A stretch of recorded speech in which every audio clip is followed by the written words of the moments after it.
لوگوں کی خامیاں مت تلاش کیجیے۔ ایک آرٹسٹ تھا، اس کا ایک بہت ہی لائق شاگرد تھا۔ اس شاگرد نے اپنے استاد سے اجازت لی کہ مجھے اجازت دیں کہ میں ایک تصویر بناؤں اور تمام لوگوں کے سامنے رکھوں تاکہ لوگ ہمیں بتا سکیں کہ اس میں کیا کمی ہے، اور مجھے اپنے ہنر کا بھی پتہ چل جائے گا کتنا ہنر آتا ہے مجھے۔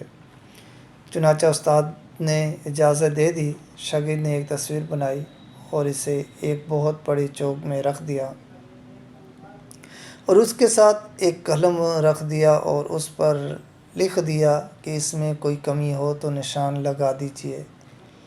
کچھ دنوں بعد جب وہ تصویر لینے گیا تو دیکھا کہ پوری تصویر نشانوں سے بھری ہوئی تھی۔ شاگرد بہت افسردہ ہوا۔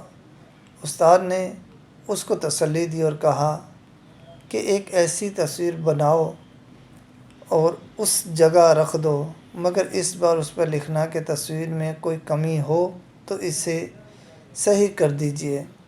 جب کچھ دن بعد اس تصویر کو دوبارہ دیکھا گیا تو اس پر کوئی نشان نہیں تھا۔ اس بار شاگرد خوش ہوا اور استاد سے پوچھا کہ یہ کیا بات ہوئی۔ استاد نے کہا کہ یہ لوگوں کی فطرت ہے کہ جو صرف لوگوں کی خامیوں کو ڈھونڈتے رہتے ہیں، مگر ان کی اصلاح کرنے کی ان میں صلاحیت نہیں ہوتی۔